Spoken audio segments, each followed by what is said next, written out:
მედიკამენტების სია, რომელზეც რეფერენტული ფასები ვრცელდება, გაფართოვდა, ცვლილებები შევიდა ფარმაცევტული პროდუქტის რეფერენტული ფასების ჩამონათვალის დამტკიცების შესახებ ბრძანებაში. შედეგად წამლებზე ფასების ზედაზღვარი დამატებით ასობით მედიკამენტზე დაწესდა. სექტორის წარმომადგენლები ელოდნენ, რომ რეფერენტული ფასი 4000-მდე მედიკამენტზე განისაზღვრებოდა, თუმცა როგორც ბრძანებაშია მითითებული, ღირებულების ზედაჭერი 2165 წამალზე დაწესდა. ამ ეტაპზე საქართველოში 11000 მედიკამენტია რეგისტრირებული. ქართულ თხილსა და კაკალზე გლობალურ ბაზრებზე მოთხოვნა იზრდება, ქვეყანამ პროდუქციის ექსპორტიდან მხოლოდ იანვარში 14000 დოლარის შემოსავალი მიიღო, რაც წლიურად 68%-ზე მეტად გაზრდილი მაჩვენებელია. თხილი და კაკალი საქართველოს წმინდა საექსპორტო პროდუქციის პირველ ხუთეულში ხვდება 4,7%-იანი წილით, საექსპორტო ბაზრებს შორის კი ლიდერობენ იტალია, ესპანეთი და გერმანია. სამაგიეროდ შემცირებულია მინერალური და მტკნარი წყლების ექსპორტიდან მიღებული შემოსავლები. სულ იანვარში ექსპორტზე 12000 დოლარის პროდუქცია გავიდა, რაც წლიურად 10%-იანი ვარდნაა. ამის მიუხედავად, მინერალური და მტკნარი წყლების ქართული პროდუქციის წამყვან საექსპორტო კალათაში კვლავ მე-7 ადგილზეა.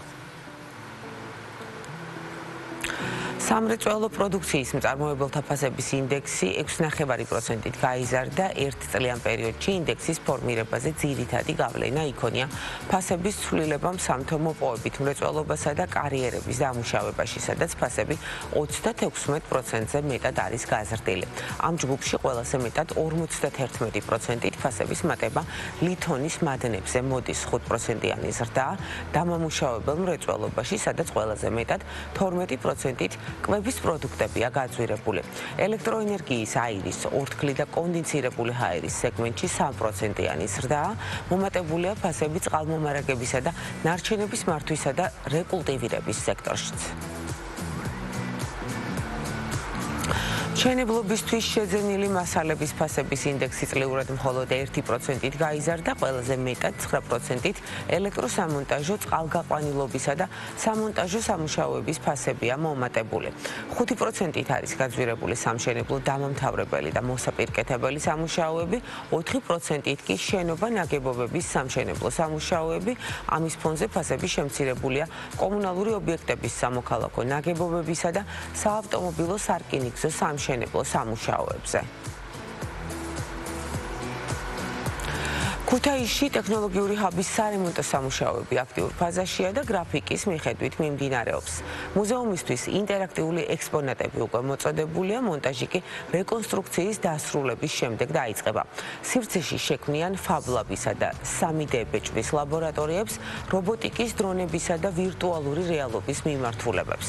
ჰაბში იქნება ტექნოლოგიური პარკი, სამუშაო სივრცე 400 სტუმარზე გათვლილი საკონფერენციო დარბაზი და ტუმოს კრეატიული ტექნოლოგიების საერთაშორისო ცენტრი. პროექტის მიზანია ინოვაციების, განათლებისა და ტექნოლოგიური მეწარმეობის განვითარება რეგიონში. გაზრდილი გეოპოლიტიკური რისკების ფონზე დიდი ბრიტანეთი ვიზასა და მასტერკარდის ალტერნატიული გადახდის სისტემის შექმნას გეგმავს. გარდიანის ინფორმაციით, ამ თემის განსახილველად ფინანსური სექტორის წარმომადგენლები მიმდინარე კვირაში პირველად შეხვდნენ ერთმანეთს. საკითხი დონალდ ტრამპის ბოლოდროინდელი განცხადების შემდეგ გააქტიურდა. ბრიტანეთში ფიქრობენ, რომ ამერიკის შეერთებულ შტატებზე გადაჭარბებულმა დამოკიდებულებამ შესაძლოა საფრთხე შეუქმნას ქვეყნის გადახდის სისტემებს და მთლიან ეკონომიკას.